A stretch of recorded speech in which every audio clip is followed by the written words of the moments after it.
Sorry? I read your article. I like your ideas. You mean the one about...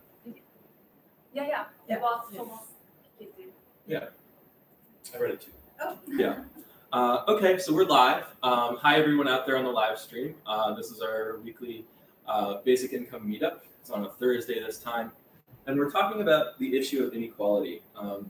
So we watched a podcast from Freakonomics, which you can see in the description of the video. And or did you watch the podcast? Or some of it. You know, I was confused because they also discussed other things. Like, there was a lot of... they talk about labor and colonialism, and they even talk about driverless cars and basic income. So I thought it was an interesting mix of kind of related topics. But there was not much that I could understand about. They didn't say a lot about inequality in that podcast. Okay, that's a fair point. So maybe we'll say more than they did. So I wanted to start just by kind of establishing a framework for the discussion, which is that it can be useful for us to think about when we're talking about inequality, what do we mean by inequality? And when we say that inequality is bad, what does that mean? So what assumptions do we have? For example, if everyone's dead, then everyone's equal, but that's not the outcome we want. So that's kind of an extreme example, but the assumption there is that, okay, well, if everyone's alive, then inequality is bad. But what other assumptions are there? And we can kind of explore that. I read the first few chapters of this book, The Spirit Level, in the past week, and they've collected the authors Richard Wilkinson and Kate Pickett. This is a book from a number of years ago, right after the financial crisis. But they collected a ton of data from a bunch of different countries and compared the levels of inequality in those countries, and then correlated that data with bad social outcomes, health outcomes, other bad things that are happening to the population of those countries. Now the interesting thing, so all of their data. They're using this one data set, which is comparing a bunch of different rich countries, the top wealthiest countries in the world, and they all have varying levels of inequality. But if you've got countries that are all reasonably wealthy, and then you've got some countries where the distribution of income is more skewed. So they're talking about income inequality here. If you've got some countries where the distribution of income is more skewed, what else would you expect about those countries? They also have a higher proportion of poor people.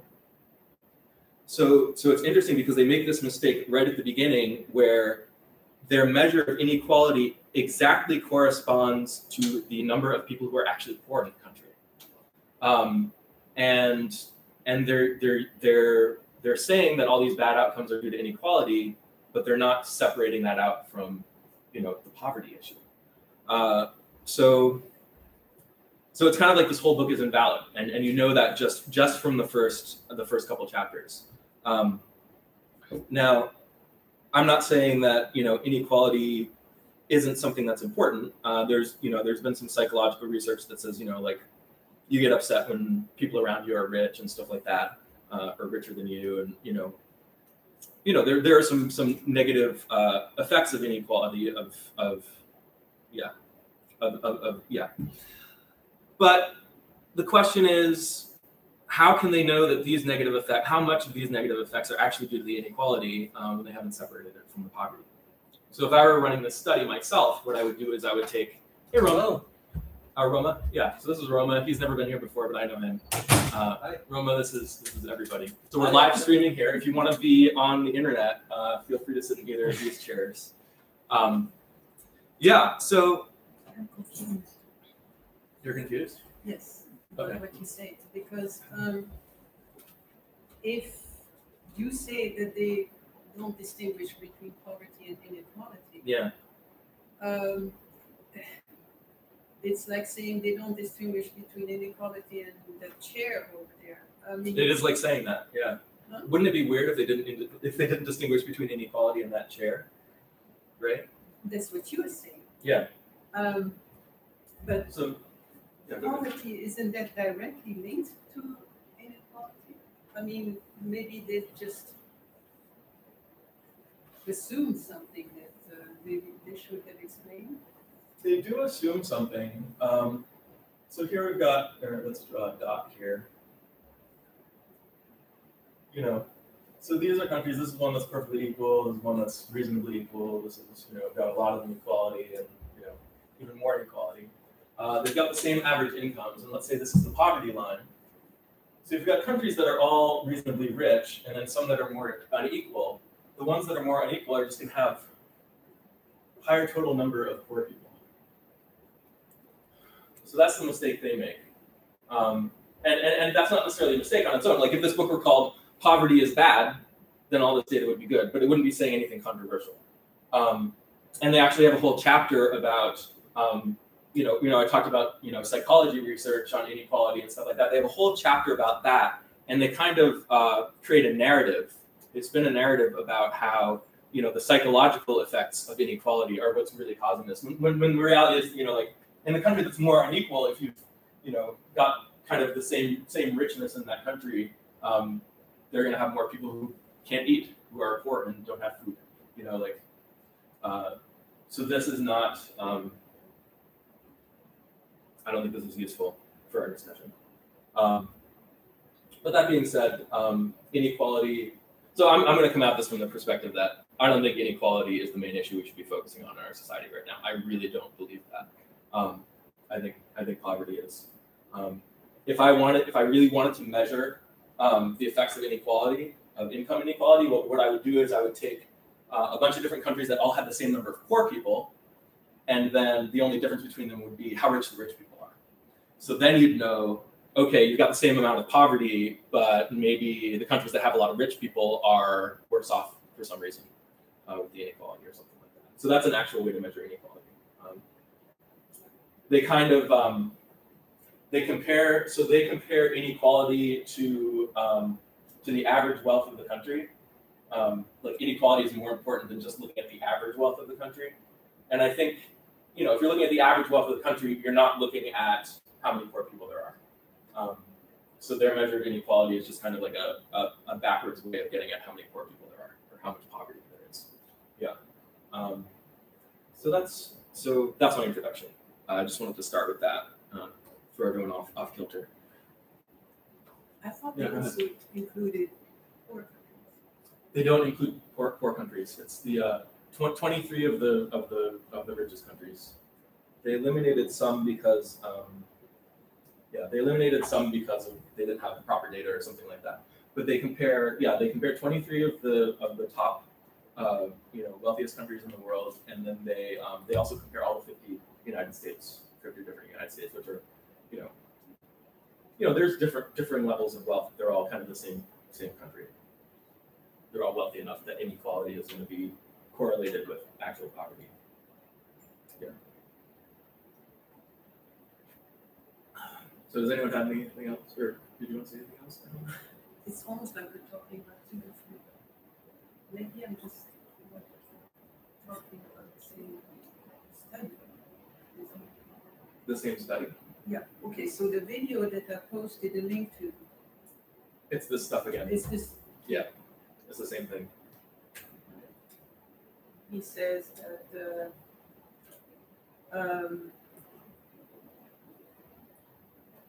see, that's what I don't understand, because he said in the video at least, he says that poor countries, even though their GDP is not high, they are healthier societies because it has less inequality. I mean, he's using the same data set, and certainly the countries aren't exactly equally wealthy.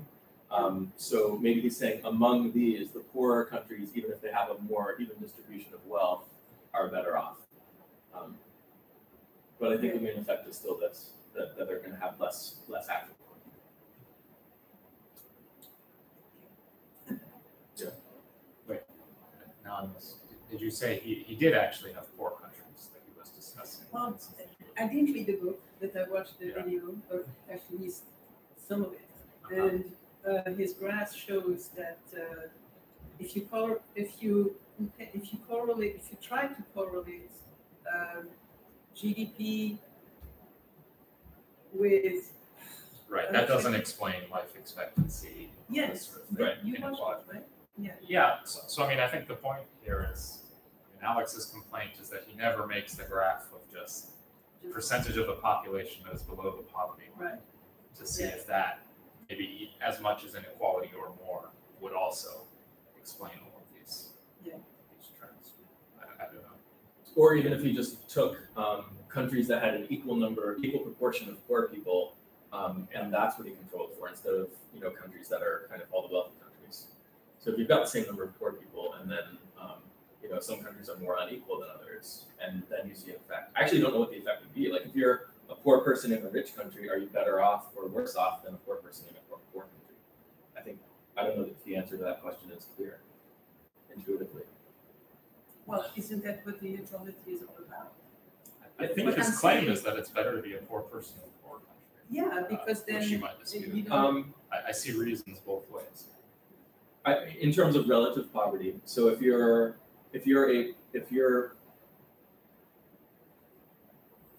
I mean, his claim is that among the rich countries, if you're in a poorer one of the rich countries, as long as it's more equal, you're better off. Which of course is true, but if you're relatively poor in that country, you're not as absolutely poor as you would be in a country that had a more unequal distribution of wealth. Does that make sense? so yeah, you're saying he would be less poor than in a poor country. Yeah. So imagine, these are all these dots are all at the same level here. Let's say that this dot is down here. So it's still, the country is poorer in terms of total income, income per capita or average income, but you've got so much less inequality that nobody's actually absolutely poor. You don't have anyone down here. So people are better off here. Society's better off here than they are over here. But it's still because of the amount of poverty there is. So we can imagine another study where you've got, the same number of people all under the poverty line, and then like more inequality, and this is like the most unequal one. And like what I would want is actually these areas under here to probably be equal or something, or control the level of poverty. But the actual number of people being poor, are these poor people, or is the poor person at this level? So you draw a line along here. Is the poor person at this level worse off in this country, or worse off in this country where someone's really wealthy up here and there's like a whole ton of wealth here? What is the criteria for measuring whether they're better off or Yeah. So that's a great question. I didn't read any of your material. Right. So in this book they've got 27 different kind of social and health outcomes for the people, and they correlate it with all of them. So like this inequality correlates with all of these things, but their measure of inequality is really a measure of how much poverty there is, which is far less controversial to say that countries with more poor people are worse off. Yeah. Does this make sense to people? Yeah, that's okay. Yeah. So what do you think, Dave? So I mean, I understand what you're saying, and it sounds like this book is not settling the issue. I have heard, perhaps only anecdotally, about certain kinds of studies that I think particularly look at countries like Latin America, where we are looking at sort of GDPs per capita that are, more or less equivalent to the poverty line in the US. And yet people there do seem happier than poor people in the US. So maybe I'm wrong about this. No, but I have at least sort of anecdotally seen studies like no, that's interesting. and it's kind of attributed to these sorts of cultural, psychological things. Right. So in the US, for instance, I think there's a much stronger propensity to look down on someone who's poor because there's this sense that like there were plenty of opportunities here to get rich. So if you didn't, that must reflect something about your intrinsic whatever. Whereas maybe in Latin America, for whatever reason, that particular attitude just isn't present, and so it feels less oppressive in a way. So these are the kinds of things that I've heard anecdotally, but I would like to see kind of a book written that sort of absolutely takes account of the Yeah. issues that you're discussing and tries to tease out. I mean, maybe those effects are there, but they're small. Right. Maybe they're there, but they're large. I don't know. And that's a really good point about how the poor are treated by the rich. So it's not just the poor people's psychology all on their own, but it's also the rich people's psychology if they're treating the poor differently. Or sometimes even just the poor people's perception of the rich people's psychology can There be you go. enough to feel. Yeah. But isn't it, so there's, I'm sorry to interrupt. No. So we're talking about, so far, Yeah. economic inequality, right? Specifically here, we're talking about income inequality. Yeah. Right. So, but then there's other types of inequality, and I think you're referring to that there's a social inequality, which doesn't even have to relate to income inequality. And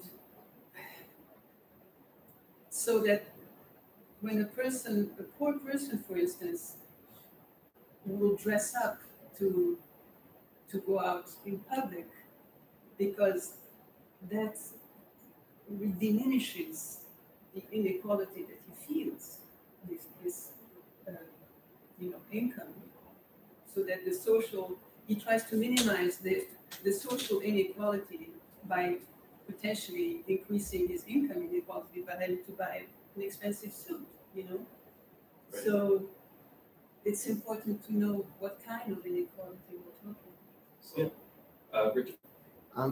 About the whole Latin American thing, I think it was last year, I read an article about how they were setting up for some religious festival in Mexico, and how their communities are so much more close knit and they've been there for generations or whatever, and they know their neighbors. Well, I've lived in my apartment for 4 years and I don't know any of my neighbors. And they all have a certain roles that they fulfill every year, and all of these different things.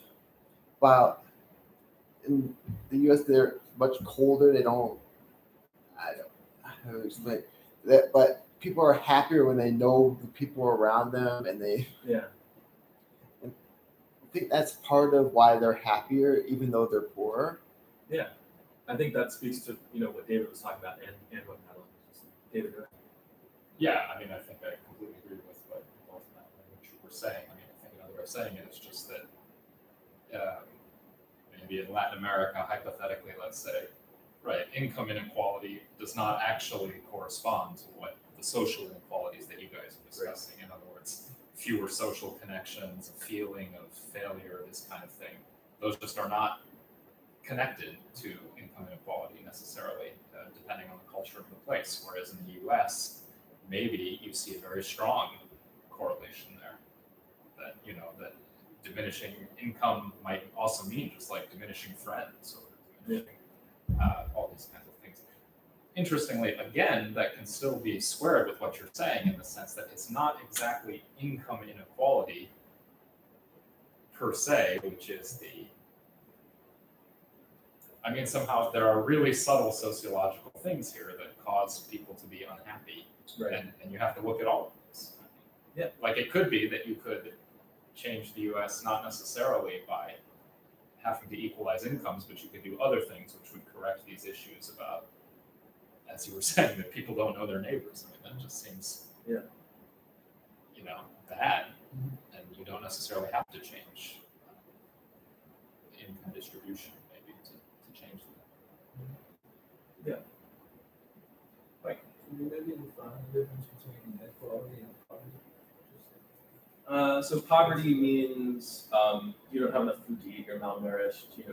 The basic thing is you need to be healthy and are not there. And then inequality just means you have less than other people.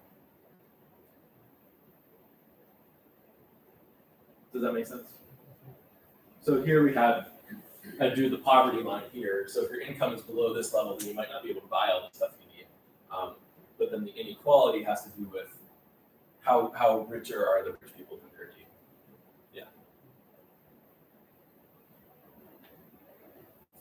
Looks like Ronald has made some comments. So Ronald has made some comments. Hey, Ron. So he says, unless someone can explain a system where the inequities in wealth didn't lead to an imbalance of power, poverty has a power component, self-determination is a big factor. So we're talking about the different kinds of inequality, and I think inequality of power is one of them, inequality of political influence. And how do we address that? Certainly money buys political influence, but how much money would we have to take away from rich people to really diminish their influence a meaningful amount? Like, if you cut Bill Gates' money in half, is he still going to have like a disproportionate amount of influence through his money? I would say yes. So I think in terms of inequality of power, coming from the uneven distribution of money, I don't know that we can address it by equalizing the distribution of incomes or equalizing the distribution of wealth, unless we were to take it to such an extreme that would, cause all kinds of other problems in the economy. Yeah, go ahead. Or Richard. You can have like public funding of campaigns. You wouldn't have outside influence. Yeah, I think that's exactly right. I think the best results are going to come from making it so that money itself doesn't have as much influence in politics, rather than just trying to take away everyone's money. I think that intuition is right. Yeah, David. I don't disagree with what you just said, but I do sort of disagree with the comment before in the sense that you were saying, well, if we half Bill Gates' wealth, we may not diminish his political influence that much. I mean, it seems to me that the real problems with political influence do come from the super rich, right? I mean, this is, maybe I'm wrong. My view is that the people who are sort of, pulling incomes of sort of $1 million or $2 million, I mean, actually, they don't have that much more political influence than I do, I think. It's really just the super rich. So in a sense, I had always thought, maybe incorrectly, that in some sense, we definitely don't need to get rid of all income inequality to get rid of this problem. We just need to get rid of the fact that there are some people who have, get rid of sounds but the problem is just that there are some people who have so much money.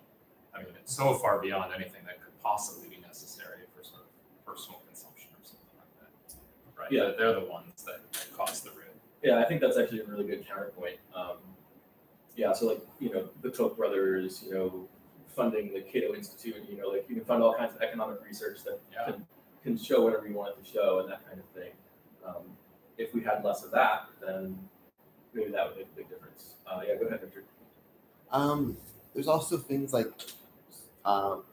contribution bundling, where people put, here's a 500 checks of the of $2,500, whatever the maximum is, and all these people believe in this thing, and so if you agree with them, then you get a couple $1 million right there, and that's how they can get around that. Or with the whole Citizens United, there's super PACs, and then you can have unlimited dark money.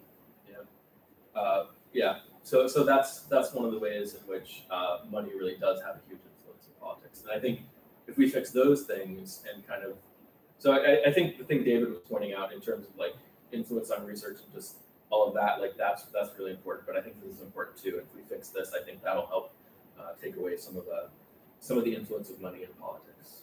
Yeah. Maybe it should be turned around. That it's not the super rich that we need to do something about, or we should, indirectly, of course, but it's the fact that so many people don't have influence on politics, and it's a waste of human, it's human, what you call it, human potential. Yeah.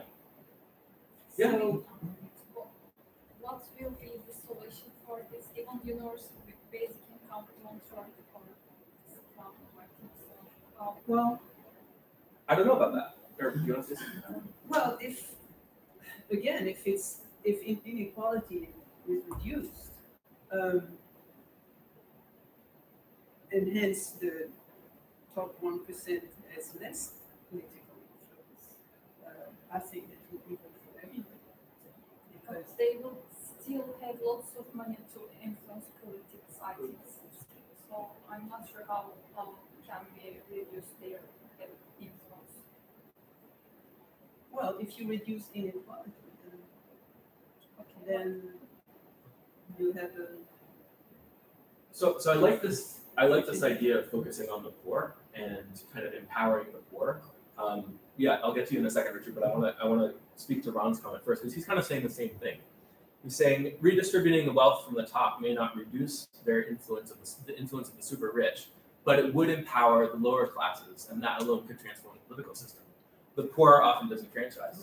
So a lot of people, yeah, in a second. A lot of people, have this daily grind where they go into work and they don't really have the freedom to think about politics because they're just like bogged down.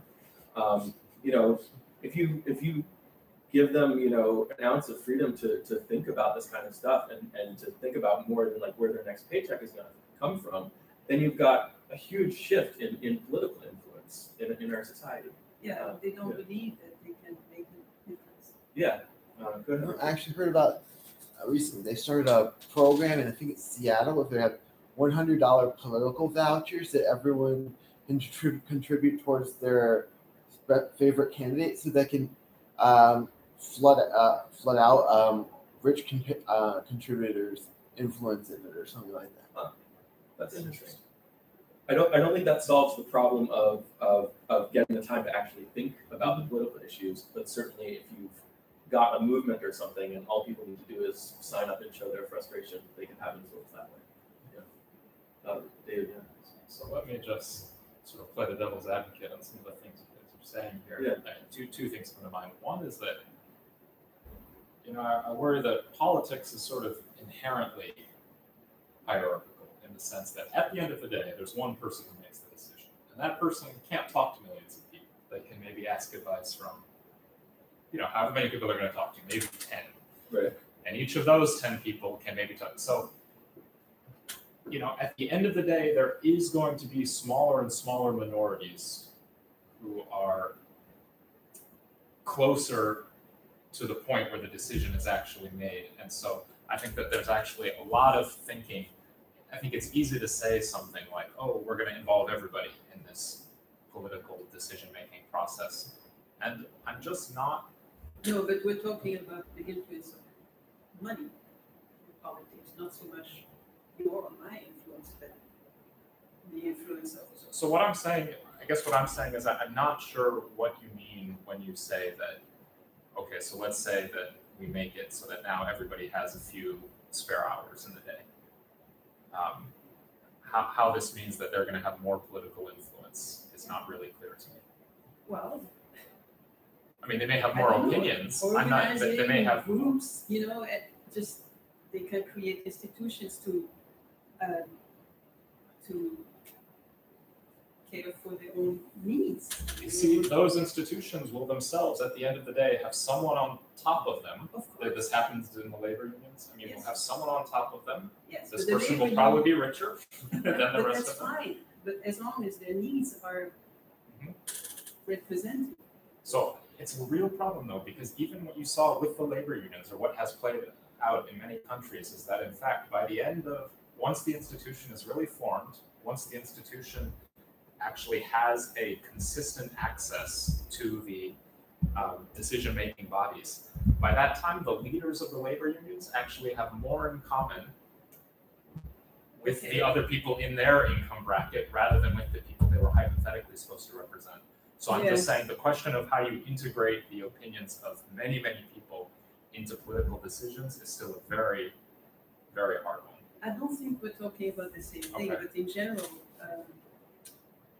the lower classes are not represented proportionally to other groups in society because they just don't have the influence that they deserve. So what I'm saying is that it's a very hard problem to solve because they're going to elect representatives, even if they elect them. Just the nature of the system is that those representatives are going to be wealthier. Well, and their interests are going to be so aligned. you're placing another problem on top of Okay. what I think could change. Yeah, I think you're right, Madeline. So I don't think anyone's proposing that we have some system in which everyone's making the decisions of the government and kind of cooperating and coming to a consensus or something like that. But they are choosing their representatives, and those representatives might not be like them. But having more choice in who your representative is, or having the freedom to learn more and have more opinions in choosing your representative, I think can still make a pretty big difference, even if the representation itself is hierarchical, and there might be issues inherent there as well. So I think it's still a valid point. Yeah, does that make sense? Yeah. Okay. And Ron says, so Ron brings up an interesting point, which is that financial stability allows people to challenge ideas that they might not otherwise feel comfortable challenging. It's not just about time, but confidence to assert your political views. So if you're in a precarious situation, and maybe you don't want to, you don't want your employer or something to know that you're a radical or something like that, then you might keep your mouth shut because you want to keep your job and you need to survive. Whereas if you had, some kind of financial stability, basic income, for example, just pulling that out of nowhere, but then you have more freedom to express yourself, along with the other freedoms that you get from having kind of financial stability. So I want to go to the first clip from the podcast. I think it's kind of funny.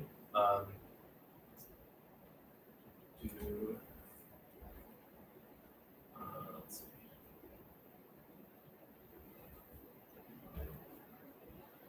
All right. Let's see if we can. It's working.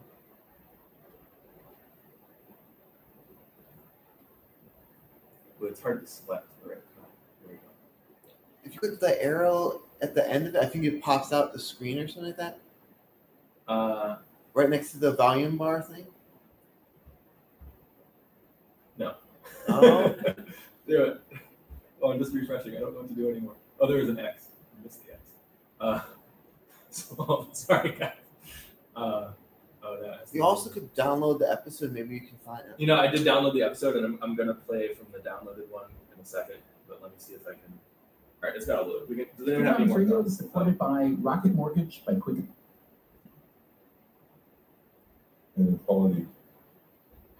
But still, as some countries and people become incredibly rich, isn't it natural to try to close the gap beneath them? A few months back, I had a chance to put this question to Sir Angus Deaton, an emeritus professor of economics at Princeton. Deaton won a Nobel Prize in 2015 for his analysis of consumption, poverty, and welfare. I'd like to talk for a moment about inequality, the degree to which it is inevitable, perhaps the degree to which it is desirable, and the parts of it we should worry about and those we shouldn't. Well, that's a great question. I mean, I just spent last week in Davos being asked nonsensical questions like, how do we kill inequality? How do we remove inequality? And, I'm just not sure that inequality is the right concept, and that it has so many sides to it and so many causes and so many effects that focusing exactly there doesn't seem to be the right thing. In fact, I just got something from some social organization today, which said we define inequality as stagnant wages, which is a very, very odd definition of inequality. I mean, inequality, is about the spread to some extent, the dispersion. So taking it from there, I think there's always going to be some inequality, at least in the worlds in which we live. There is this interesting fact that for most of human history, in which we were all living in hunter-gatherer bands, there appears to have been almost no inequality. And yet from farming onwards, from the Neolithic Revolution, there's been a lot of inequality. And, even in the perfect Rawlsian world where you're trying to maximize the welfare of the worst off, you would need some inequality, because otherwise the worst off person, like everybody else, would have nothing. So, I mean, that's... Okay, so I thought that clip was interesting, particularly the kind of issues that people associate with inequality. So this person saying, we define inequality to be stagnant wages. Well, that has nothing to do with comparing values of anything or, like the distribution of anything. But we see this as like inequality as a political buzzword, and, what does inequality mean to different people? They just kind of latch onto that word, and whatever issue, they're thinking of, where they feel like the society is having a problem, kind of associated with this word. So I don't know. Is inequality still a useful word to even be talking about in our political debate, or has it become just kind of this kind of signal word that people use? I think in as much as it leads to discontent, as we saw from the Occupy movement, it is important because it could put society over the edge, it seems. Yeah. So a question I might ask then is, were the Occupy movement people, were they discontent with inequality, or did they use inequality as kind of a focal point to express their frustration, or did they frame their problems in terms of the concept of inequality? Was it actually inequality that was hurting them? I don't know. I don't know enough in detail about it, but I think when I think of Occupy, my association is the outrage from the bailouts, and hence the tie to the link to inequality. But now we're responsible for bailing all these people who are already billionaires out, et cetera, et cetera. Whether that's true or not, you can put many angles on it. So do you think do you think they were correct? Like, clearly they were suffering and they had something to complain about. Do you think they were correct in stating that some of their suffering was coming from these bailouts? That kind of thing. Go ahead, dude. Yeah, I think so. I mean, I think they felt it's very related to what we were talking with the political inequality. They felt that the system was rigged to be in the favor of the 1%, because, for example, when push came to shove, and you had to deal with this economic meltdown. Options, basically, the bailout was for Wall Street instead of Main Street, was a common slogan that I heard there. So you could have, for example, done things like forgive mortgage debt for people who had been kind of taken on fraudulent mortgages, where the banks had not been completely upfront with them about how the rates were going to change, et cetera, et cetera. Or you could bail out the banks. And of course, now this gets also into technical economic questions. Right. Would it have actually worked to bail out Main Street? But that was sort of one of the things that they felt. So that is a reflection of income inequality then becoming an inequality of political power and then influencing the kind of legislation that's passed. Yeah, and then you can make the argument that what happened during that time caused this social rift that we have in this country now, where people on the coast think that people everywhere else are stupid and vice versa. Do people in the center of the country think that people on the coast are stupid? Yeah. No, I didn't know that. No, I don't think they think that. They might think we're crazy or No, I think that I come from the center of the country. Okay. And I think actually the people in the center of the country look up to people on the coasts as being more intelligent, actually. I mean, they don't disagree with that. But they feel that it comes with a certain elitism, and that you look down, that people on the coast look down on people who are doing like the real work and this kind of thing. And maybe a disconnection from, the concerns of more the common people, so to speak. Right. The whole flyover country narrative. Right. Yeah. That's interesting. So Roma, what gives you the impression that they think we're stupid? No, I think probably that's incorrect what I said. More along the lines of what David was saying. Okay. But in a way, it is. I think maybe not stupid, but short-sighted. Yeah. In that, they think with all of their education and all of their technologies, they can bring prosperity to this country. We're not seeing any prosperity. Yeah. And there are more of them, but we're still significant enough that we can elect from. Okay. So Ron says, the ability of wealthy, powerful people to avoid the consequence of their bad decisions and externalize them onto the less powerful is one of the big problems with power imbalances. TARP was a good example of this. So TARP was the temporary asset relief program, I think is what it stands for. It was the bailout after the financial crisis. Now, I don't know. I don't know if that's correct, but there's certainly the perception of this. Like I think David was right in that there's like a lot of technical economics here, where if we hadn't had TARP, would the everyday person be worse off? And I think possibly that they would be. That that bailing out the banks actually was something that helped Main Street. I don't necessarily agree with bailing out the auto companies like Ford and GM, or actually it was Chrysler and GM. Iceland had a big so they had kind of a Iceland had a situation. What exactly? I know they had a meltdown, but what is relevant? So they prosecuted all their bankers, and they didn't really bail them out. They prosecuted all their bankers, put them in jail, and I think they allowed their sovereign debt to default. I think that was another thing that happened. Is that correct?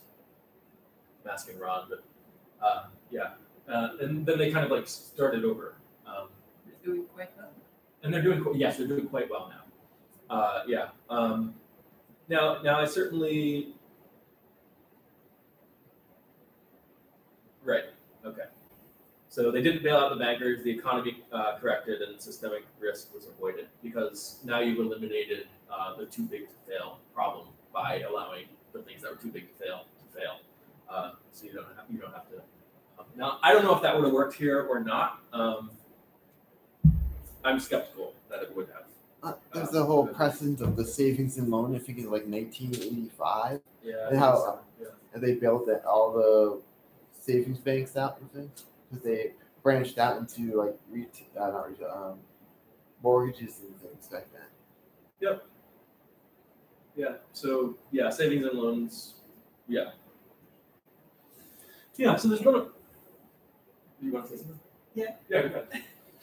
I'm gonna probably change course. Sure. We can maybe even discuss it at some later point. But how come that some countries have managed to become less unequal than others? In fact, many European countries have purposely worked very hard at reducing the inequality. So why do they find it important? And are you asking why they decided to do it, or how have they succeeded in doing it? Or are you asking both? no, I know how they succeeded, but why, for instance, I wonder why America doesn't find this an important issue, whereas America is one of the most unequal countries in the Western world. So, isn't that something we can discuss? I think that's a great question. So I was actually thinking the same thing. So if you guys know the stats, I don't, but what are the countries that are most equal? I think the most that are prosperous, because then we can try to deconstruct what it is about them that is different. Well, the most northern European countries are much more equal. Germany. Is Germany equal? Scandinavia. So I thought Scandinavia. France, Norway. Germany also, but I think it's mostly Scandinavia and the Netherlands. Yeah, I think most of the European countries are more equal than here, but among the European countries, like Sweden and Norway and Finland. I think so. My question is, they purposely went out and actively did stuff to address that problem. Yeah. Whereas here we talk a lot about it, but it's just. Well, we talk a lot about it. No, even the politicians. It's in the conversation. Yeah, like it's. It's not a fringe thing. Inequality is terrible. Nothing happens. I think it is harder here. We are a much bigger country. Unfortunately, I think the fact that we're much more diverse culturally, racially, actually makes it hard. I mean, this is sort of an ugly thing to say, but I think it is part of the fact that these Scandinavian countries, which have had the easiest time kind of having very generous safety nets. There also, this actually goes hand in hand with a But very so strong I can argue anti-immigrant that the sentiment. fact that it is a bigger country, What's with that? the fact that we are a bigger Yeah. country with many more resources, would actually give us a lot more stuff to work with if we were motivated.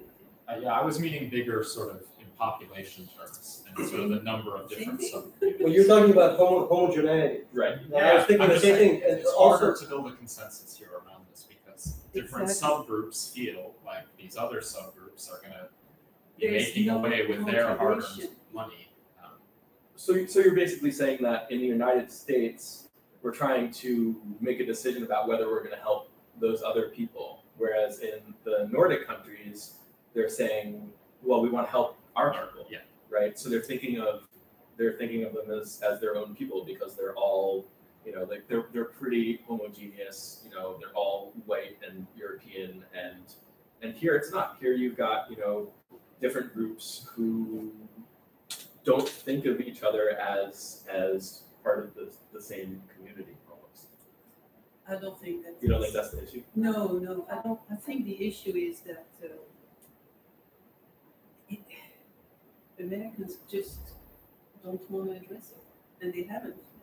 As But soon as why? you address a problem, then you can work with it. well, here's another angle: is that even though Protestantism came from those places, this is a much more religious country that is rooted in Protestant work ethic, Calvinism, and all that stuff, where you have to pull yourself up by the bootstraps. And I don't know how the Scandinavian countries got into this whole socialist thing that seems to be doing wonders for them. It's political. That's really the question that we're trying to answer: how it came to be. Right. I don't know how, but I do know how in the U.S. why in the U.S. we have these conflicts, because the cultural myth is one of pulling yourself up by the bootstraps. Yeah. So maybe part of it is just political luck, like that they happen to have that. Mike. Go ahead. I guess I'd say I agree with what you said. I think some of it has to do with the tax laws, just in general. Like the idea that America was founded on sort of freedom and liberty, and we have some of the most I think that having limited government is sort of the opposite of what people think of socializing, helping each other. So we have such a little tax laws or whatever, but that allows the natural flows just to create inequality. You can look at China, what's happening that way. So, Yeah. I also agree with David. It might be about diversity. As Yeah. you know, European countries, they are too picky to get immigrants. Too picky. They don't accept immigrants. Yeah, they accept only educated ones, well educated ones. In Europe, Yes. Most of the time. have you seen the numbers of the refugees that arrive in Give it- Europe? I know very well about Syrians, for example. They don't accept at all. Sorry about that. Millions. But It's just But we haven't yet seen what the effect on their societies is But- from all yeah. this. Sorry, but Yeah. Go ahead. It's fine. it sounds where are you from? all over. Hungary, right? I was born in Hungary, Hungary. and then I was raised in France. It's like we're all trying to explain something that does really, it's missing the point, it's like saying, oh, well, we're for slavery because of this and this and this and that, but once a country, a group decides to do something, either about slavery or inequality, that's when you start to work at it. And in America, it just hasn't started. So because Yeah, I think part of the reason we're wondering why things are the way they are is because we're asking the question, well, how could you get something started? Like what do we need to change in people's minds to get this started? Right. So I do think it's a useful discussion. it is, but my question is, what do you have to do to start that conversation? Does inequality have to get so bad that maybe a revolution, something violent? So go ahead, Richard. I think that one of the reasons why in Europe they started the whole thing is because there were so many abuses of human rights during the Holocaust and whatnot that people felt that they had to value other people's lives. So they thought that was like the whole Declaration of Human Rights and things in 1948. And the U.S. not validating it or whatever, even though they signed it. Well, with the U.S., I think it was last week they removed ourselves from the what was it? The UN Council on Human Rights. Yes, on human rights. Yeah. That did happen. Mm-hmm. Go ahead, David. Yeah, so let me just make some follow-up points. Yeah. I mean, what you're saying, Richard, I mean, after World War II, even things became much less unequal in the U.S. And I think it is a sort of, you raise a good point, and it's also what you were saying. I mean, I think it is true that after disasters and wars, this is often a time when people are very receptive to a conversation along the lines of, we need to guarantee totally new rights to our people because they've suffered. So that may be one answer. Also, to what Roma and Mike were saying, I mean, this was an interesting statistic I heard some time ago that basically, so why do so many Americans vote against their economic interest when it comes to our tax laws? I mean, even people who are, relatively poor, an astonishingly high percentage of them believe that their children are going to become rich or have a very good chance of becoming rich. So there really is this perception in the U.S., true or false, I don't know, that somehow social mobility is really high, as we're saying, that we really like the idea of this. So, I mean, I think these cultural factors definitely do play a role into why people are not receptive. To this conversation. I mean, they really, many people do not want it. I mean, even the people who you would think would most want it, they really dislike the idea of higher taxes and safety nets. So, I mean, if you're going to be a true Democrat here, you have to take that seriously. So they don't want it. They don't want it. Yeah, they don't want equality. I have generally found that when I'm talking to people, the poorer and the less educated they are, the more they are against stronger welfare measures. This is purely anecdotal, but that is my experience. And they don't think of themselves as voting against their own interest because they think of themselves as wanting their children to have opportunity. That's what you're saying, right? That's the country we live in. I actually find it astonishing that we're so isolated that it's surprising for people who live in metro areas that that's the case. Because we live in our clusters.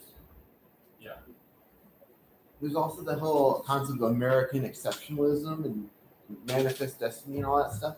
And like they don't accept international law, and they the conservatives having a hissy fit because a liberal justice, I don't remember what it was, wanted to cite the Constitution of law or some law in American and use it as a reference in some American case or something.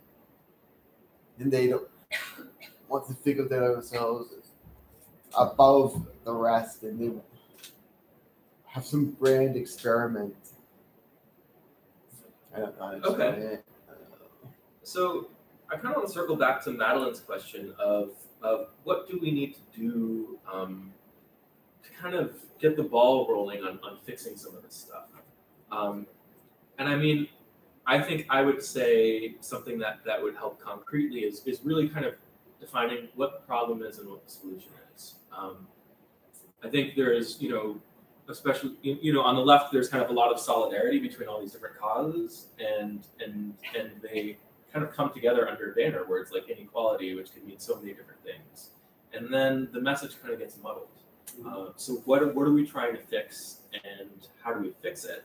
If we answer those questions, if the experts have answers to these questions, then we can start, making some progress. And I certainly think, you know, the Nordic countries are somewhere where we can look. But I don't think that's necessarily the only answer. You know, if you compare, here's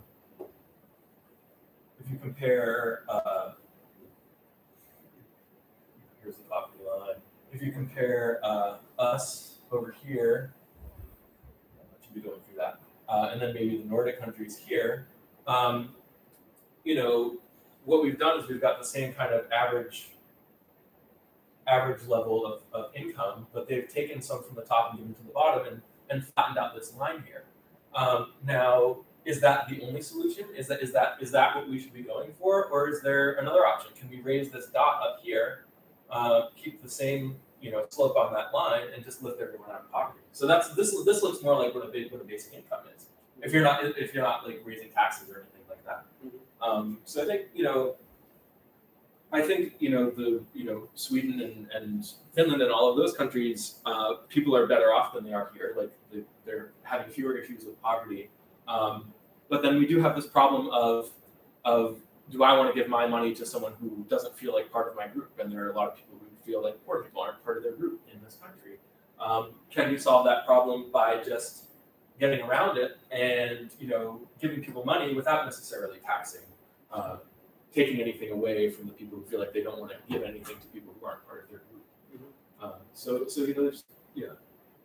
Well, it's funny just because as you put it that way, it strikes me that kind of maybe what Madeline is saying is that actually the problem really is the fact that we have separate groups who feel like, you know, this other, I mean, it's really one group of poor people thinking this other group of poor people is not part of their group and is sort of not deserving whatever. That's true. So, I mean, you're sort of saying, well, look, with basic income, we can fix this economic problem without sort of dealing with some of these ugly realities in U.S. society. Yeah. And I get the sense that maybe what Madeline is saying is she really wants to deal with those issues and like feel like we haven't actually solved. I mean, I don't know, this gets back to the discussion we were having at the beginning about, is it really true that just getting, you know, lifting everybody out of poverty will kind of solve the problems? Maybe it is. Or maybe there are, you know, maybe these other uglier sort of features of U.S. society. I think there are these ugly features, and there are certainly problems that we'll still have in society even if we eliminate poverty. Like it's not, you know, it's not magically we're living in a utopia.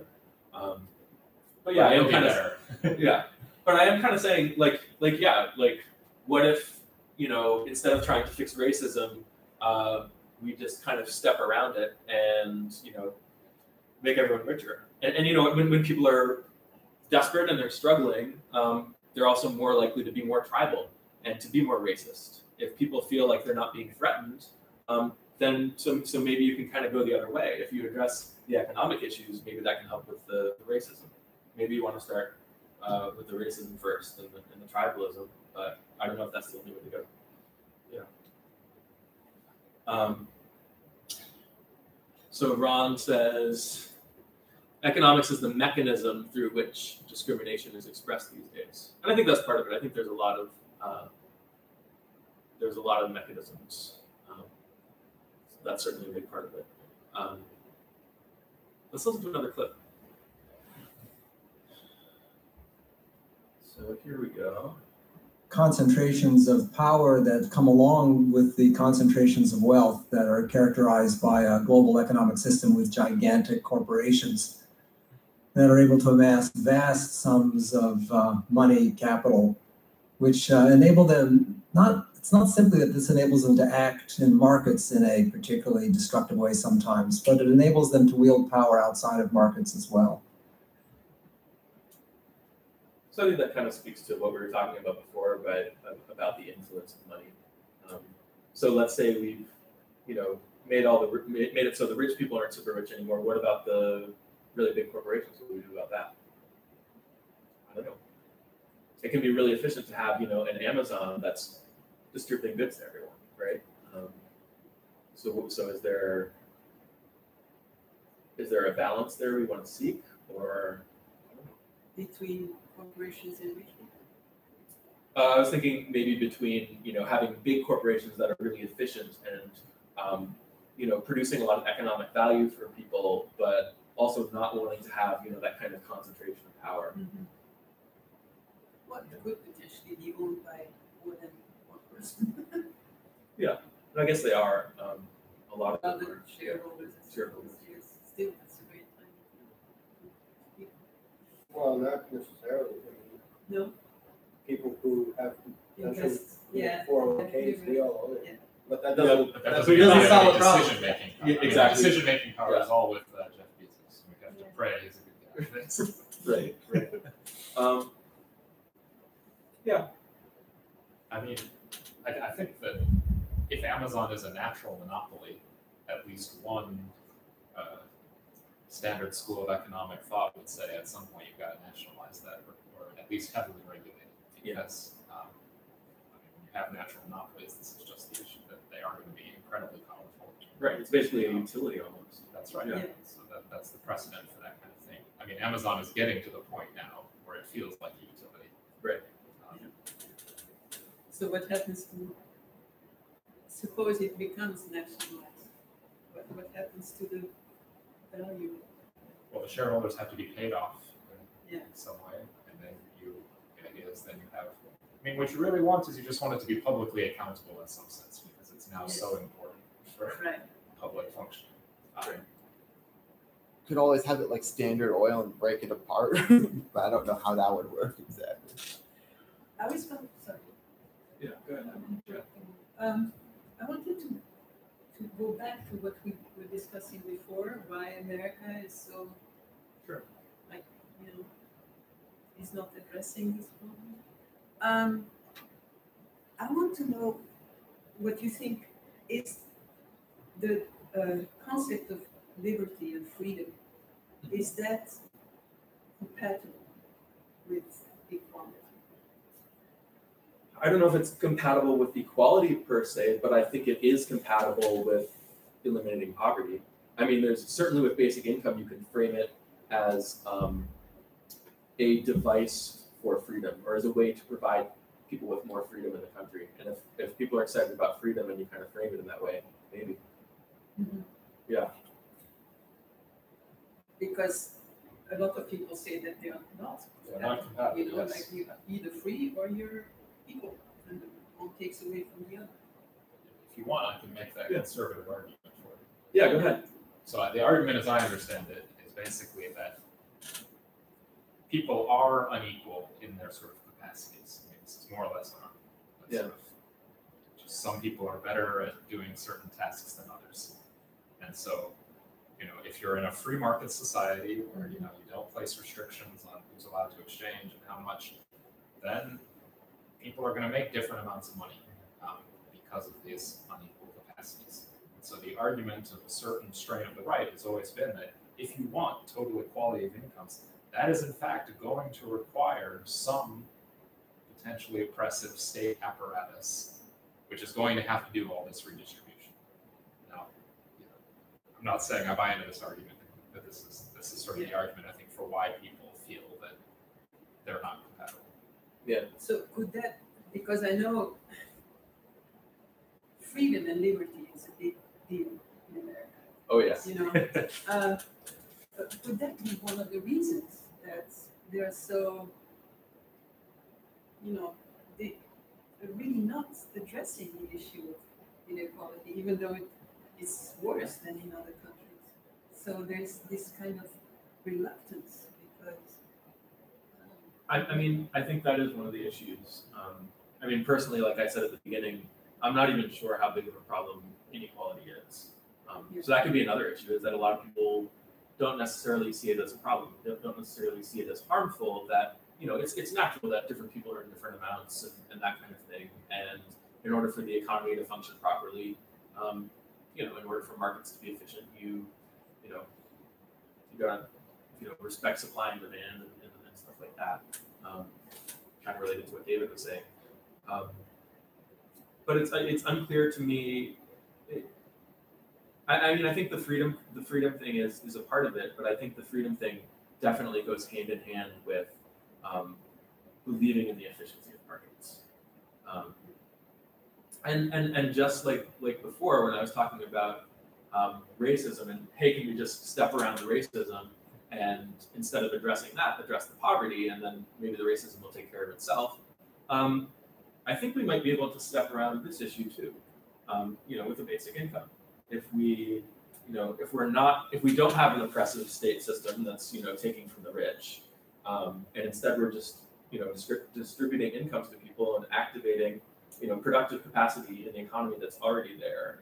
That people are, the economy is already capable of producing enough food, enough basic stuff for people.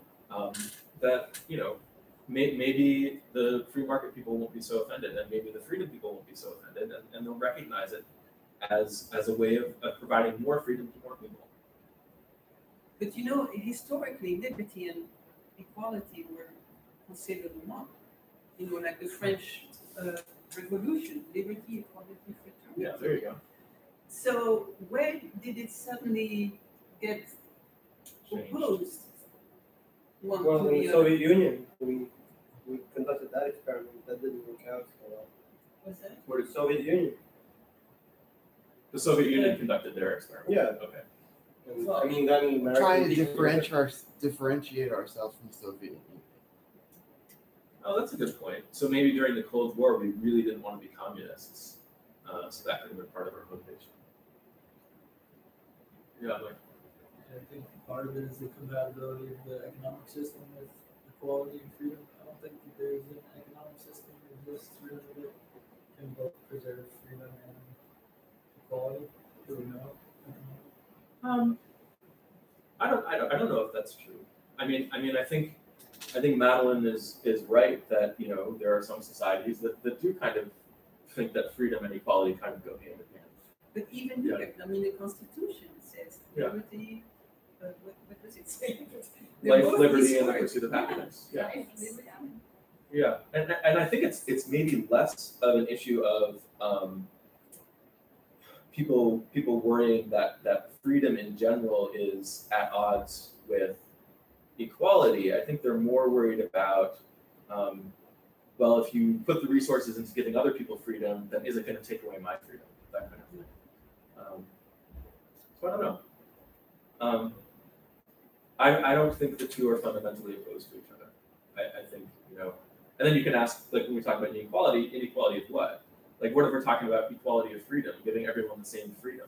Like I think that's something that, we can strive towards. Yeah.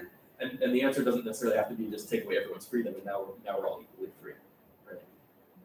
But I see inequality inherently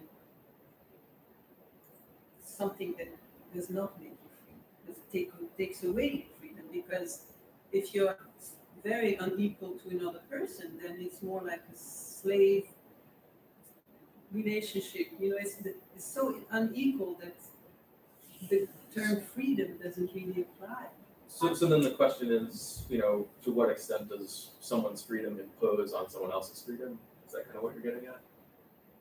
Well, if there's so much inequality between two people, one is bound to not be free anymore because there's nothing he can do.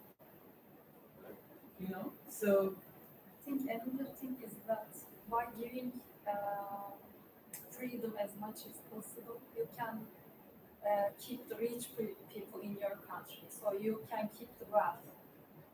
Otherwise, they can carry their money to the other countries. yeah.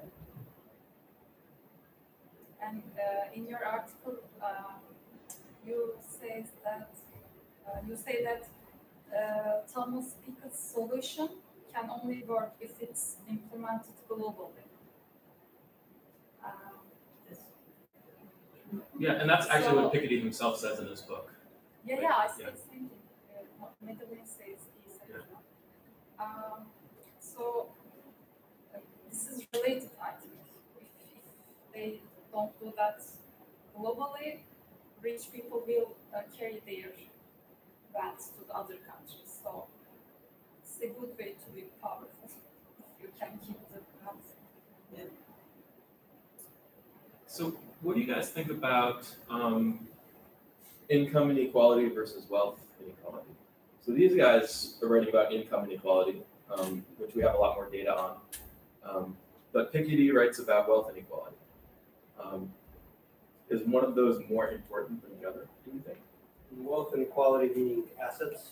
Meaning assets, yeah. So Piketty uses the term wealth to generally cover anything that has a price in the market that you own. So assets, yeah. It's a hard question. Yeah. The question is, if we're comparing income inequality with wealth inequality, is one of those more important than the other? Or does one of them have a larger effect than the other? Richard. In the teach out, there was that wealth inequality expert. And the basic income teacher? Yeah. And he was saying that if you have a very small, low income, then you can't accumulate any assets or anything like that. So, and if you have assets, then you can like borrow against it or something, and improve your life that way. And he was also talking about like the 529 program and how you can, if you had like a match with it, even a person with low means would try to meet the matching of it. But if there isn't a match program, then they're not going to do that. Or there's even a difference of outcome. Like he said that like Maine had a superior one, while Indiana had a worse one of the 529 college saving program. Right. So, yes. So there can even be a difference between different states or something. I think that's true. So just so you guys know what Richard's talking about, there was actually an online basic income teach out.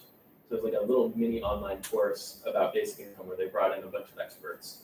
It's just a few hours of videos. It's on Coursera and it's through University of Michigan. So you guys can check that out if you want. It's interesting. But to get back to the inequality in wealth, Piketty says that if the difference between return on investment and the growth due to income, if that gets too big, R. Right. That's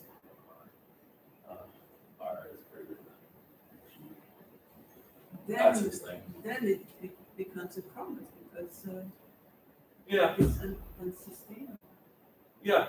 And there's been a lot of debate about this among economists and among everyone. I'm not entirely sure how much this matters. So R is the return on investments. So if you invest your wealth, you get some kind of interest rate return or something like that. And G is just the growth of the economy. So in his case, he's talking about GDP, which I have no problems with in terms of a measure of the performance of the economy, but that's a separate issue. So all this is saying is that the rate at which the assets are growing for the people who hold assets is exceeding the average rate that the economy is producing more stuff over time. I'm not entirely sure that these two numbers can really be compared to each other in any meaningful way. Now I've read his book, and it was a while ago, but I'm not convinced that I'm not convinced that this is a useful argument to make. Why? Well, because what does it mean concretely? Well, I mean, it's probably very naive, but a return on investment inherently means that nothing gets produced, right? Isn't this sort of saying that some amount of additional wealth is created every year? Some of that's going to go to the holders of capital, some will go to labor, and this is sort of saying something about how much is going to one of those classes versus the other. So this is more like production of actual stuff in the economy, whereas this is more financial assets. Now this is a flow, so it's the amount of stuff produced in a year, and it tends to correspond with a lot of that is consumed by consumers, so it doesn't exist. But some of it will remain. Some of it will remain, and much of that is going to actually be like productive capital and stuff like that. And then the part of it that is probably not going to benefit the poorest, half of the population who isn't really holding on to any kind of financial wealth. So I think that's, yeah. But even if the relationship were the other way, most of this would still get consumed. And even if, the population of the country still had, was still consuming all the stuff from G that they could, and they weren't holding on to any wealth themselves, you'd still have the same situation. The rich people wouldn't be getting rich as fast, but all of this would be consumed. It wouldn't be like the poor were somehow catching up. So I'm not sure how instructive this is. You know what I mean? Yeah. Yeah.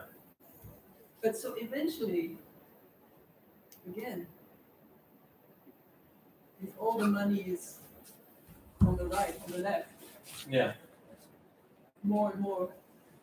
And I mean, this is accumulating at a certain rate. So you've got something that's growing at a certain rate. So that's people's wealth for the people who do have wealth. And this is kind of like how much people can consume in a year. Now, some of this is creating permanent wealth, which appreciates according to that. But you're kind of comparing apples and oranges. It's like, what are these two numbers? Like, this is the growth of the rate of production in the economy, and this is just the financial returns that people are getting on their financial assets. Yeah. So can I just ask a question? Yeah. To clarify what you're saying. I mean, are you saying kind of what I think probably both of us want to understand is why does wealth inequality seem to grow over time in capitalist countries? And do I understand what you're saying is saying that could happen regardless of which way that equation is going? Yeah, that's what I'm saying. Okay. So here the wealth is growing at a certain percentage, and the actual production is growing at a greater percentage, but it's still all getting consumed. So it's not like people are holding on to additional wealth. So that's kind of the point. Now we could also ask ourselves. So Ron was saying that he feels. Ron was saying that wealth equality is the greater concern and depends on the current state of the system. I don't know that wealth inequality is the greater concern. I'm not sure that Piketty or Ron is right about that. But you see, you compare one wealthy person to another. That's what you mean by wealth. So when we're talking, in Piketty's terms, what he means by wealth is financial assets, nominal price of everything you own, kind of added up. But in terms of how much people actually consume in the economy, that has much more to do with their incomes than with the amount of wealth they happen to have. So in terms of the economy being able to produce stuff for Bill Gates, that depends more on how much he's actually spending, which corresponds more to his income. And his income might be largely from return on financial assets, but it's really the income I think that matters. His greater wealth is not causing him to use up resources that could be going to the poor, I don't think. So I think income inequality is actually a more, to the extent that I think inequality is a problem, which I don't really think it's that much of a problem. I think income is the more relevant term to be looking at than wealth. Yeah, I think the wealth inequality angle has to do with oligarchy and the fact that wealth is passed down from generation to generation. Yeah. Right, and then that sets people up for this inequality in society where I didn't do anything on my own. I just was born into a rich family, and the cycle keeps going. Yes, and that's one of the points that Piketty really makes, which is kind of this generational wealth accumulation, inheritance, and that kind of thing. Yeah, David. I want to argue against you a little bit. Saying that wealth inequality is not the problem and income inequality is the problem. I think you're sort of implicitly in the backdrop making certain kinds of political assumptions. So if we assume, for instance, which I gather is something you're kind of enthusiastic about, that everybody has a basic income, that there is just some kind of fixed, that nobody is really struggling in the society, everybody has enough to eat and rent, then you're right. In some sense, I can see the sort of wealth do whatever it wants. That's just all a bunch of financial marks on a page. Who really cares? But in practice, I mean, why people have cared about wealth inequality in the past is because, you know, when you get to a stage, and this has actually happened many times in history, where, you know, as you said, one very small class of people, you know, owns all the wealth, then that does give them lots of political power, and they can essentially force, you know, you see now see, I'm operating now under a different hypothetical where these people do not have a fixed basic income. Yeah. Then all of a sudden they rely on the wealthy people for housing, you know, all that, for a job, all that. And so all of a sudden the wealthy people can basically dictate the conditions. So it creates a very uneven bargaining arrangement, basically. Yes. So from this point of view, I think in the past, wealth inequality has been viewed as a big problem in terms of leading to this. It was a big problem according to the 19th century. It was The Gilded Age. Yeah, the Gilded Age. If you're living in a world where the rich people hoarding all this stuff is actually preventing poor people from having it, then if they're dictating the terms on which poor people can have access to anything. Basically, I can now dictate exactly what your rent is going to be because you have to come to me. You know, I'm sort of imagining a monopoly situation. You know, if the oligarchy is very small, then let's just model it as one person. Mm-hmm. So if I own all the land, then basically I get to tell you how much you're going to pay in rent, and I can essentially make you, you know, my slave laborer. Yes. Right. So that's certainly a problem. Yeah. Well, that's what happened in pre-revolutionary Russia, and that's partly the cause of the revolution, whether it was justified or not. Yeah. That sentiment. I mean, another way of saying this is in purely economic terms. You know, income inequality, at least there's some economic kind of justification for it in many cases. Historically, when you look at wealth inequality, it was not like the people who own the land kind of just happened to own the land. And this was basically realized as being unfair. I mean, both in revolutionary France and Russia, right? So historically, there's that word. No, I know you don't like it. I know you don't like it. Sorry. So let me just change. One word. That it's sort of, it doesn't have any economic justification. Right. There is no good even free market sort of justification for why these particular people, subset of people, happen to own this land. I mean, it was just pure historical accident. Yeah. Whereas you can at least argue that the people who have higher incomes, I mean, theoretically, if we're in this somehow well-functioning, yeah, I think that's a good point. There's no economic reason why the people who inherited wealth, you know, should have that wealth. And I agree with that. I just might say that there's no economic reason why it makes sense to take it away from them. Yeah, like I don't know that it would help. But what if it gets worse and worse? Well, in order for a problem to get worse, it has to actually be a problem. So if I don't see it as a problem, then, you know, if the wealth accumulation keeps increasing, then I say, okay. And you don't. Yeah. So you never assume that it's being taken away from someone else. Yeah, I mean, if it's being taken away from someone else, then it becomes a problem. And certainly when we had, you know, like a gold standard and stuff like that, and you know, we didn't have the ability to you know, allow people to spend money in the economy. If, you know, if wealthy people were just hoarding all the gold, then maybe you'd have deflation or you know, stuff like that. But it's not. Yeah, go ahead, Martin. So you say that there may not be a problem with the concentration of wealth, and the you know, I've sort of made this point a few other times, and that other book that I mentioned earlier today or something, I suggested the Great Deformation by David Stockman. And the reason I throw a book out like that one is because it's 700 to 800 pages long, you know, so it's like it's home, right? Nobody reads them. Some of you may know who David Stockman was, right? Reagan's budget director. Actually, I didn't know that. Okay, so if you know, also former congressman. So you can think of, if you're thinking sort of big picture economics, Reagan administration, early 80s, blah, blah, blah. And here's the guy who's, you know, doing his office management and budget, I guess it was. But anyway, the point, you know, if there's a single point to be made of a 700-page book, The Great Deformation says we've never had capitalism, we have crony capitalism. and cronyism.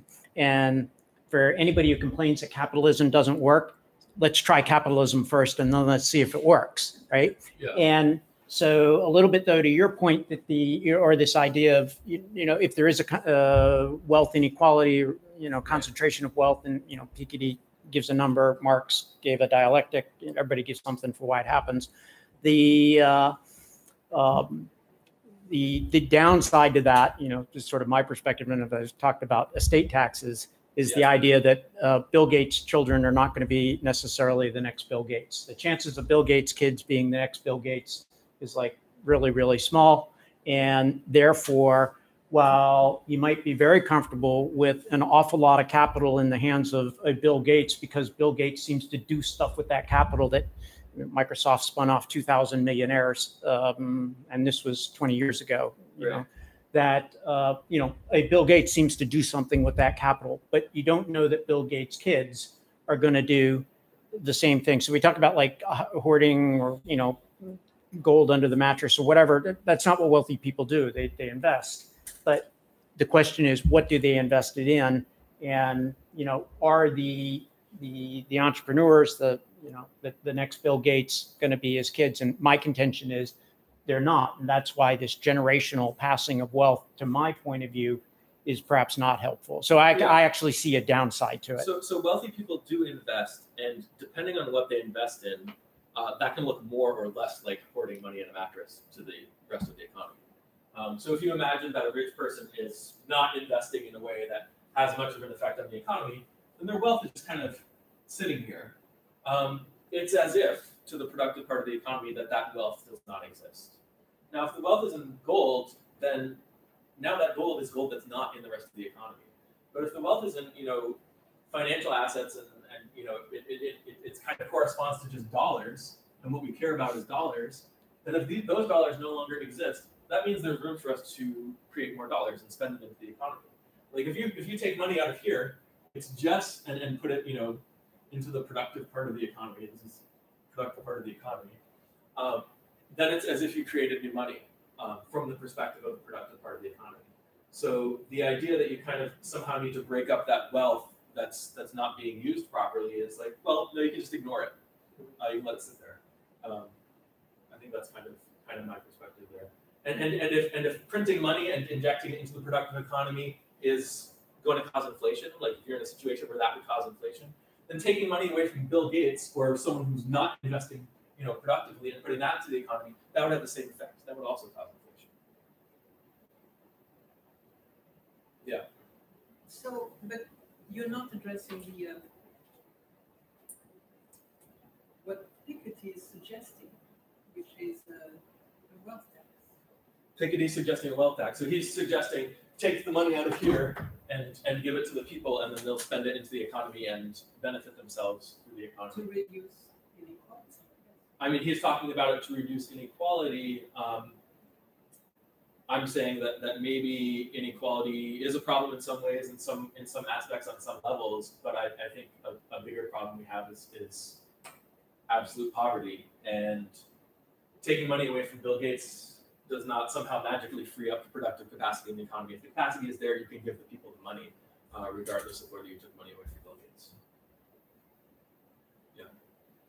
So I would say that if you want to take money away from rich people, you have to justify why that is good for the economy, why that is good for people, independently of anything else.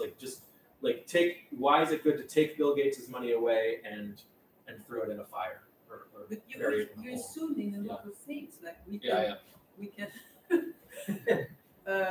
can create new money, without any consequences, which I'm very, I don't think that's. Yeah, I mean that sounds fishy to a lot of people. But I mean, it is if it's as if the rich person's money doesn't exist because it's not flowing through the productive economy, then taking money away from that rich person and putting it in the economy is just as if you've created new money. It would have the same effects on the economy. There's no way it wouldn't. So either we have the productive capacity to respond productively to that spending, to produce stuff in response to that spending, or we don't, in which case we have inflation. Is there a historical analogy to pre-World War II Germany and the hyperinflation that that you could cite to? Yeah, so we've had in the world at various times and places in history, we've had these kind of hyperinflations. And usually what happens is a government is trying to spend more money into the economy than they have the productive capacity to respond to. So in particular, in Germany after World War I, they had to pay a bunch of reparations to the winning side, and they weren't allowed to pay in the German mark. So they had to print a bunch of money to buy gold or to buy French francs and pay it off. So all of that money kind of flooded into the economy, and it was, the price of gold went up and up and up with respect to the German mark, and then there was all this money flooding the economy, and the German they just lost the war, right? So they didn't have the best productive capacity to begin with. So it just made things even worse. They had to pay these reparations, especially in a currency that they did not issue themselves. So if their debts were in German marks, the effect would have been much less, and they probably wouldn't have had the hyperinflation. Yeah. Does that make sense? No, it may make sense. I'm not sure I agree, but okay. Yeah, it's not just printing money that causes hyperinflation. So even like the Zimbabwe example, they were trying to fund one side of a civil war in the Democratic Republic of Congo. So they were literally printing money in order to buy resources from the economy and take resources away. So then that left fewer actual resources available for the rest of their country. And they also installed farmers who didn't know how to farm their land, and that killed their capacity. And you have a combination of all this kind of stuff going on. But if your economy has the capacity to respond to additional spending, taking money away from the rich isn't going to make a difference. And if you don't have the capacity to respond to additional spending, taking money away from the rich isn't going to make a difference, unless the rich were somehow using up resources that can now be going to the poor. So I do want to try to respond a little bit. Yeah. Because you are making a lot of assumptions here. Yeah. Just to try to depict a scenario in which I do think wealth inequality is a problem. Yeah. Let's talk about a concrete asset rather than sort of financial assets. So, okay.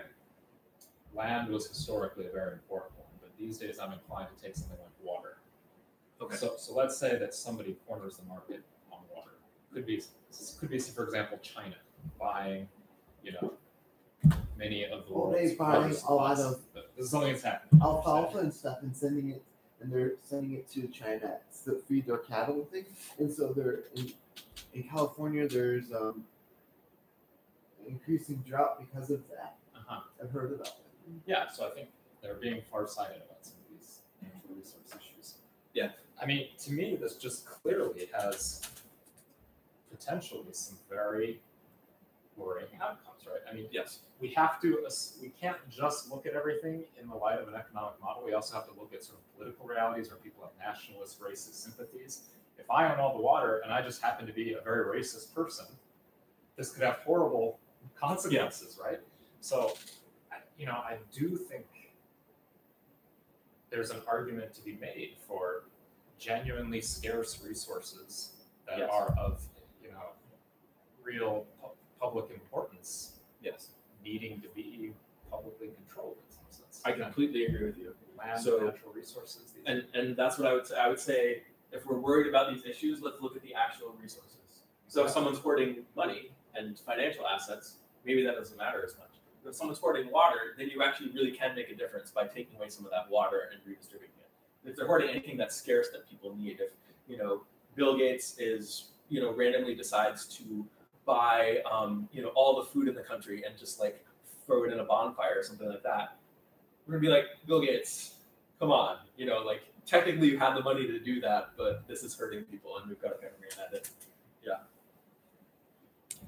in. My question is, can we engineer an economy where we don't have to get to that cliff?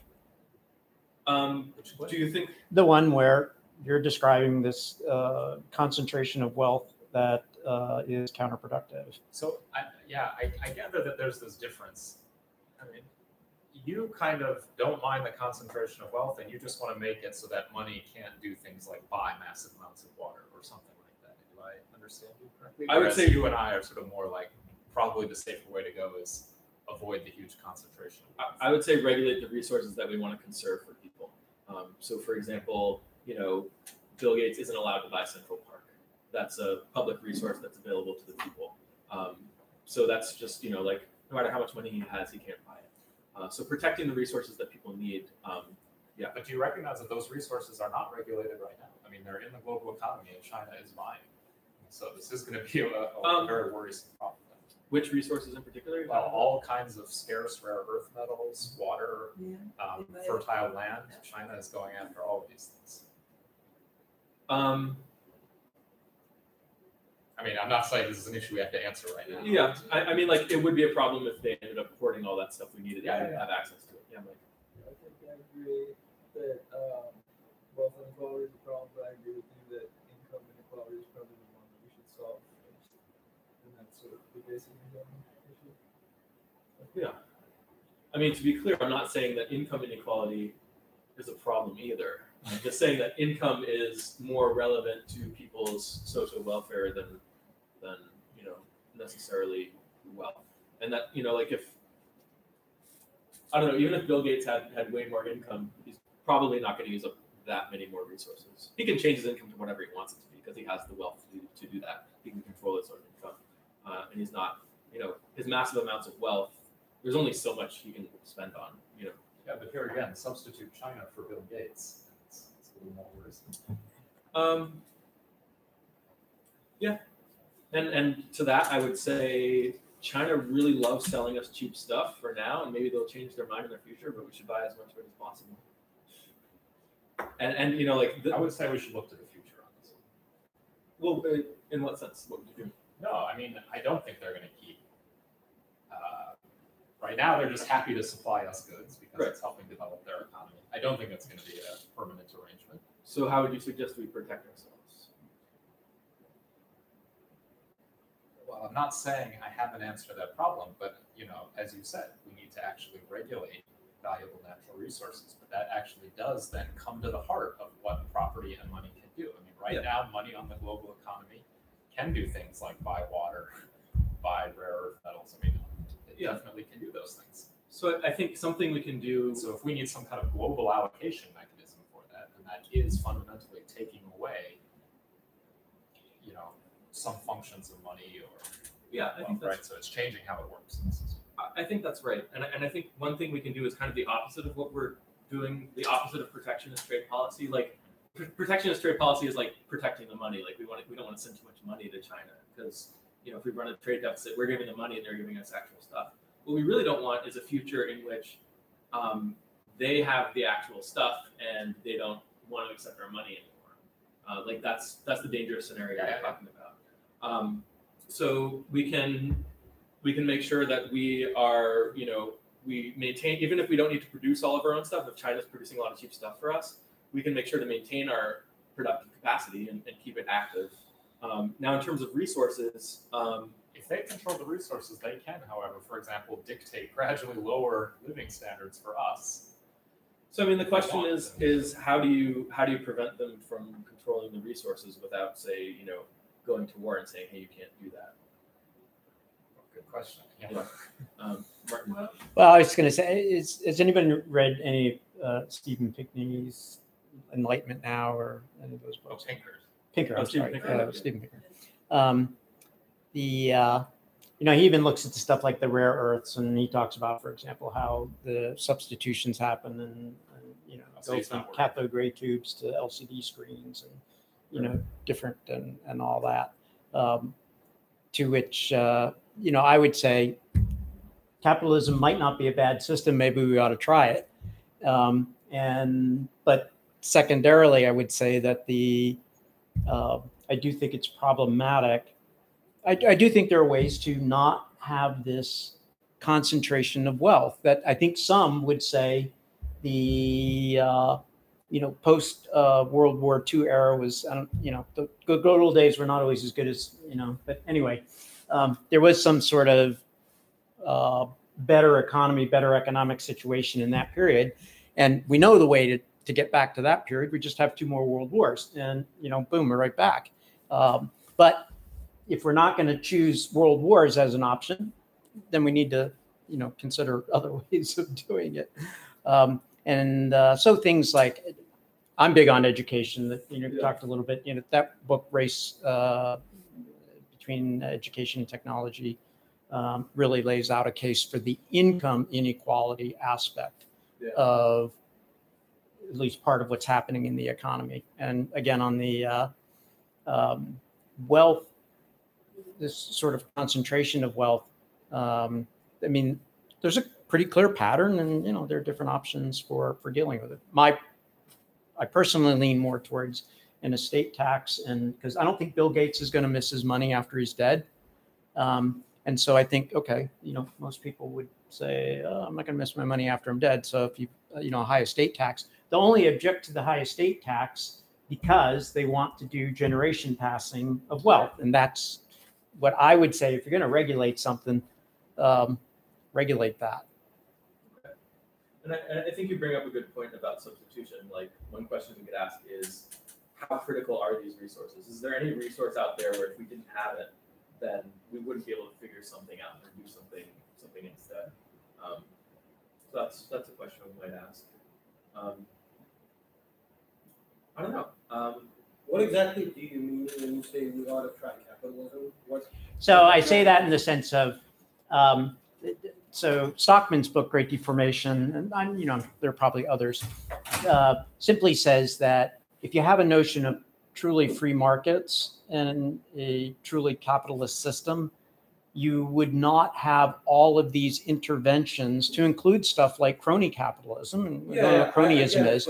You wouldn't have that. And if you didn't have that, you would have Stockman would probably say you would, depending how you define fair, but he'd probably say, you'd have a more productive economy, and you'd have a fairer economy because the economy would distribute wealth normally by a good job. In the abstract, I get it. Yeah. But what concretely in our system, what would be the difference in terms of what would we do differently in terms of our capitalistic system to realize that, to make that a reality? Like, how would that actually look? Well, one thing crony capitalism, we understand what corruption is, what crony capitalism is.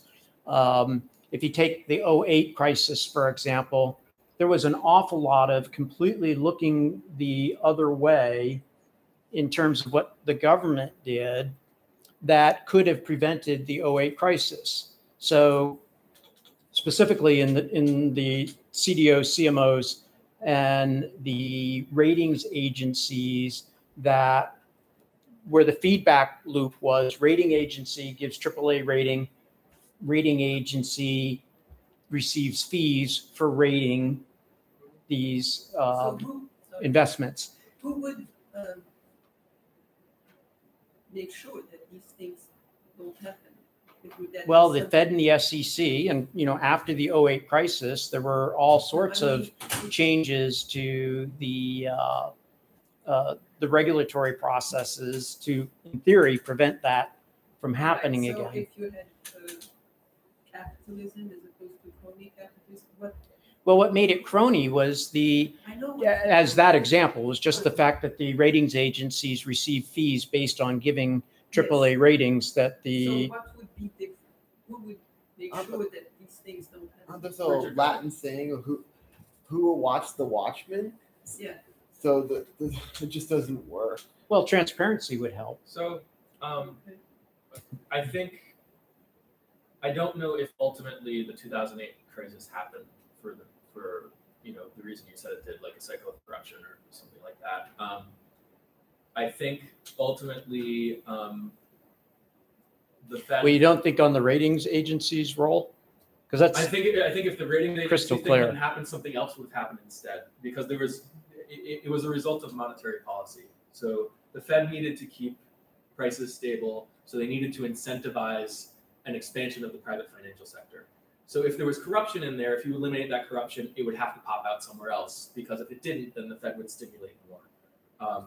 I think there's no way around something like this happening unless you actually have more fiscal stimulus, and then lets the central bank raise interest rates and rein in the private financial sector. I really think the only thing that could have prevented it was more deficit spending by the government. I think you should leave with models. let's read what Ron says. Greenspan was forced to admit after the 2008 crisis that his belief that markets would self-regulate was wrong. Yeah. He did say that. Yeah. Not in his memoir that came out just before the crash. Yeah, I agree. I agree that they don't self-regulate. Well, that's why we have central banks all around the world. That's why we have central banks. Yeah, That's I think that's why. exactly right. Yep. So I think, yeah, I mean, we're at 9 o'clock, so I mean, this is a great discussion. I think everybody has more things they want to say, but yeah. So inequality.